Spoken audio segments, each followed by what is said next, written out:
ao vivo, será aqui no estúdio do Patrulha comigo. Ele fez alguns pedidos completamente compreensíveis e nós atendemos no intuito de trazer aqui o homem que está sendo tratado por muitos como herói, mas que nega esta alcunha. Conversei com o Alexandre, ele já está aqui, ele disse que é um homem comum e que se indignou com a situação que presenciou naquela manhã na padaria. Rejeita o rótulo de herói, diz que é um brasileiro comum e fez alguns pedidos simples para que pudesse conceder sua entrevista. Pediu, por exemplo, que seu rosto não fosse mostrado, não por questão de temor, mas por uma questão de privacidade. Ele é avesso a um assédio que possa acontecer,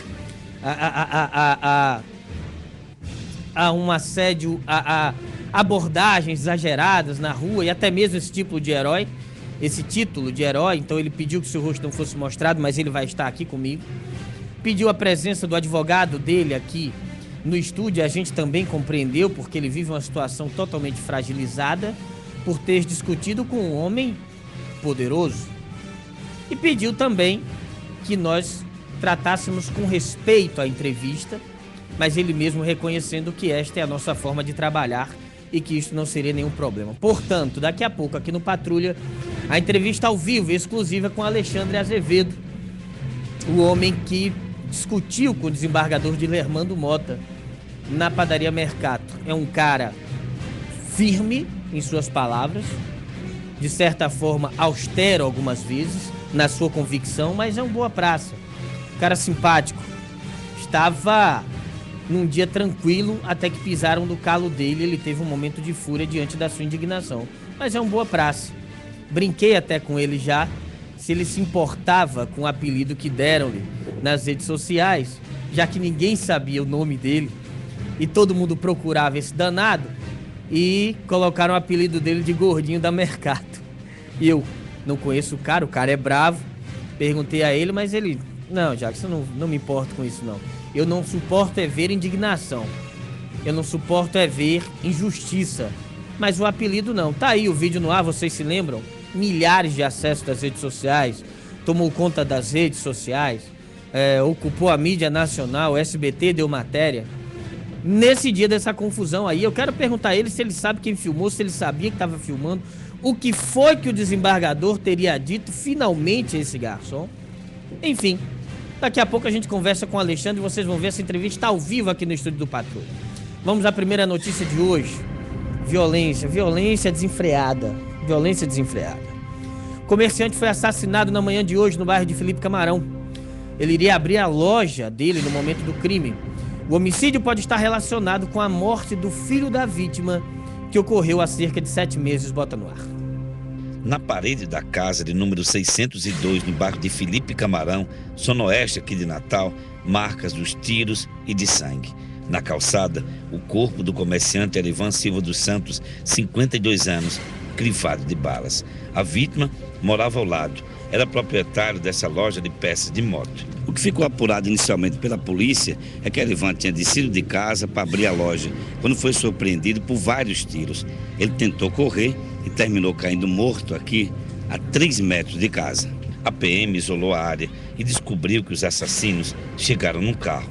Os populares informaram que se tratava de um carro branco palio de placa 831, não tem as letras ainda. O local do fato houve vários disparos e infelizmente veio a óbito o cidadão. Na loja de propriedade da vítima tem câmeras de segurança que, segundo a polícia, registraram tudo. Desce 3 elementos do carro branco. A gente não conseguiu identificar a placa ainda, mas eu estou levando para a inteligência para ver o que a gente consegue melhorar.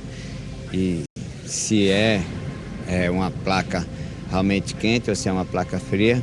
Mas 3 elementos descem, estavam de coletes, à prova de bala, desce e na hora que o cidadão vai saindo da garagem para ir trabalhar, o senhor Ivan, e disparam, inclusive chegam próximo à cabeça dele, efetuam o último disparo e saem disparadas. As imagens não foram liberadas pela família e nem pela polícia. Um dos filhos e a esposa de Erivan permaneceram próximo ao corpo o tempo inteiro. Essa não é a primeira vez que essa família passa por esse tipo de drama. Há 7 meses, Erivan perdeu outro filho, identificado por Sandro, também assassinado. Já tem uma linha de investigação. O importante agora é que a família realmente possa expressar o que houve com o primeiro crime, para que a gente realmente siga essa linha de investigação. Mas as pessoas que estiveram praticando esse crime pareciam bastante raivosas e desceram 3 atirando. Infelizmente, o cidadão estava saindo para o trabalho e teve a sua vida ceifada. Olha, vocês estão acostumados a me ouvir dizer aqui que crime de morte em Natal é estatística. Um estado que investiga vergonhosamente 5% dos seus homicídios, eu não poderia falar outra coisa. Mas em se tratando do delegado Luiz Lucena, quem conheço pessoalmente, isso não é rasgação de seda, que não é o meu feitio, não é o meu estilo, mas o delegado Luiz Lucena é um dos delegados desse estado que trabalham e que gosta de botar bandido na cadeia e que vai atrás. Tanto é que no ano passado vários homicídios de Felipe Camarão ele conseguiu solucionar. Agora, quando ele pegou, acho que já tinham mais de 60. Vamos ver se esse ano, pegando do zero, doutor Luciano, o senhor consegue resolver todos. Já são 2. Dia 3 de dezembro, dia 3 de janeiro, já são 2 homicídios de Felipe Camarão. Mas eu confio no delegado Luiz Lucena e ele sabe que isso não é rasgação de seda. É reconhecimento, o cara trabalha. E eu tenho certeza que ele vai apontar o culpado desse crime. 3 pessoas foram atingidas por tiros ontem à tarde em Macaíba. É brincadeira. O ano mal começou no Rio Grande do Norte. E no primeiro dia já havíamos registrado 8 homicídios. Macaíba estava calada no primeiro dia. Aí no segundo dia ela manda 2 mortos. É Macaíba. Um adolescente morreu. Familiares acreditam que uma briga na virada do ano possa ter sido o motivo do crime. Bota essa matéria no ar, por favor. O crime foi registrado nessa casa, na Travessa Luiz Varela, loteamento Esperança, em Macaíba. Morreu alvejado por disparos de arma de fogo esse jovem de 17 anos. Ele foi identificado por Leonardo de Souza Pereira. O pai da vítima fatal e um amigo da família, que também estavam na casa, ficaram feridos. As 2 vítimas atingidas vieram caminhando nesse beco aqui até a rua principal. Os 2 homens continuaram aqui, seguiram nessa rua em busca de socorro. Mais na frente, eles não resistiram aos ferimentos, um no abdômen e o outro de raspão nas costas, e sentaram numa calçada. Foi quando foram atendidos pelo SAMU. Essa foto mostra os 2 homens aguardando atendimento. Sebastião Rodrigues Pereira, de 44 anos, pai do adolescente, e José de Oliveira dos Santos, de 53 anos, foram levados com vida para o hospital. A irmã do jovem morto disse que a confusão começou ainda na virada do ano. A gente tava bebendo no ano novo. Aí chegou 2 caras dizendo que minha irmã tinha roubado o celular dele. Sendo mentira que esse celular, meu padrasto comprou por R$30 para minha mãe. Aí ele veio tirar satisfação, ele mandou chamar minha irmã, eu chamei. Aí meu irmão foi perguntar o que era, ele deu uma tapa na cara do meu irmão e meu irmão deu outra. Aí começou a briga. Aí ele atirou no seu irmão, no seu pai e no amigo? Quando foi hoje, veio 2 caras atirar e veio matar meu irmão e matou meu irmão. Não sei se a história do celular eles inventaram devido à confusão já está formada. Tendo em vista da cantada que a menina levou e não gostou e por isso surgiu a confusão. Toda a confusão começou daí. Foram 2 homicídios em menos de 4 horas em Macaíba. 2 homicídios em menos de 4 horas. E Macaíba também tem um delegado operacional. O delegado Normando Feitosa já passou por delegacias importantes, inclusive pela DEICOR, a Divisão de Combate ao Crime Organizado. Mas o cara sozinho não pode trabalhar. Enquanto o governo não der estrutura, meu amigo, é o que eu falo aqui direto. Você contrata um pedreiro para construir tua casa e você exige uma casa linda, maravilhosa, um projeto caríssimo e exige. E aí o pedreiro, sim senhor, vamos fazer a sua casa e tal, o seu palacete. Cadê o cimento? Você diz, amigo, o cimento não vai ter não. E a areia? Não, a areia também tá numa licitação aí. E a colher de pedreiro? Também não tem. Mas se vira, eu quero minha casa pronta. É o que o governo faz com a polícia. Exige um trabalho bem feito e não dá material para fazer. Durante a noite, mais um homicídio registrado em Macaíba.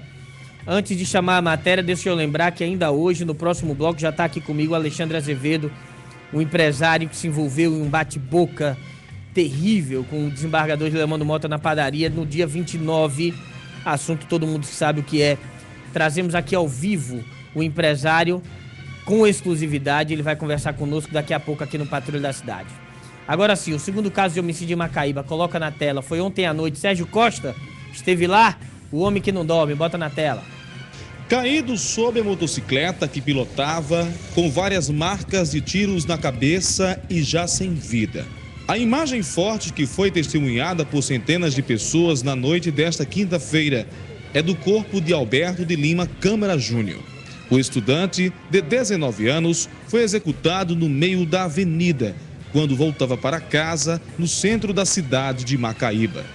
Segundo os primeiros informes colhidos no local do assassinato, 2 homens em uma motocicleta seriam os executores, mas não foram alcançados pela polícia, por muito pouco. Foi informado um pouco mais à frente que tinha acabado de acontecer uns disparos.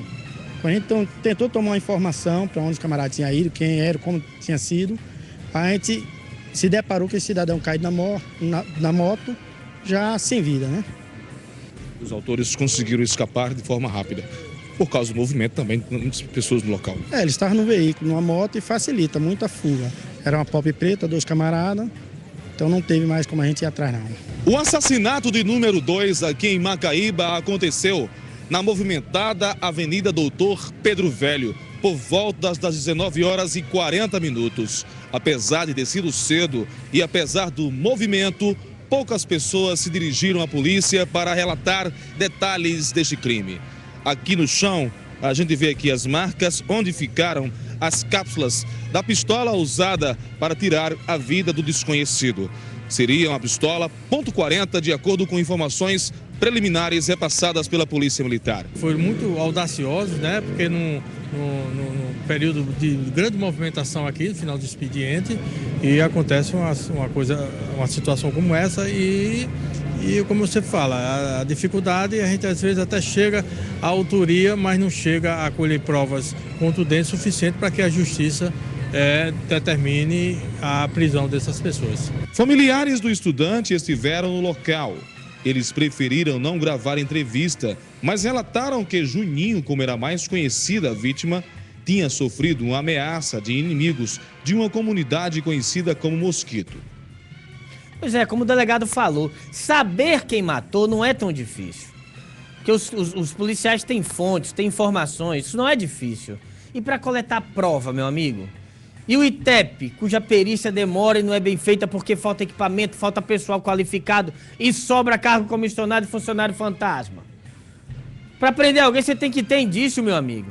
Para solicitar um mandado, você tem que mostrar ao juiz que tem motivo para solicitar aquele mandado. Não adianta eu saber quem é. Eu também sei quem é, um bocado de bandido. Não posso falar porque eu não tenho prova. O delegado não pode pedir um mandado porque não tem embasamento jurídico para pedir um mandado. Lá vem bronca. Ó, pouco antes do programa começar, acreditem se quiserem. Acreditem se quiserem. Recebi uma ligação de presos de Alcaçuz do Pavilhão 5. Falaram comigo por telefone e estão reclamando que os familiares estão sofrendo opressão por conta do GOI e do choque que estariam lá. É o que eles contam. Ameaçam iniciar uma rebelião se a situação não mudar. Disseram eles pra mim, e vocês confiam em mim, os caras estavam falando realmente do Pavilhão 5, que se a situação não melhorar no tratamento dos familiares, que eles iriam começar a tocar fogo e tudo lá. E que já não deixariam os parentes sair. Isso está acontecendo no Pavilhão 5, que é uma unidade anexa ao Alcaçuz. Anexa ao Alcaçuz. Nós conversamos com a diretora de Alcaçuz, de Norá Simas, que não é a diretora do Pavilhão 5, mas que informou que por enquanto está tudo sossegado lá, que está havendo algumas transferências. Porém, a nossa equipe está em alerta, porque os presos ligaram e ameaçaram iniciar uma rebelião ainda hoje. Ainda hoje. Todas as atenções voltadas para o Pavilhão 5 de Alcaçuz. Bom, enquanto tudo lá não ferve, tomara que não ferva, e antes que eu chame o Alexandre Azevedo para participar conosco ao vivo aqui, deixa eu falar de coisa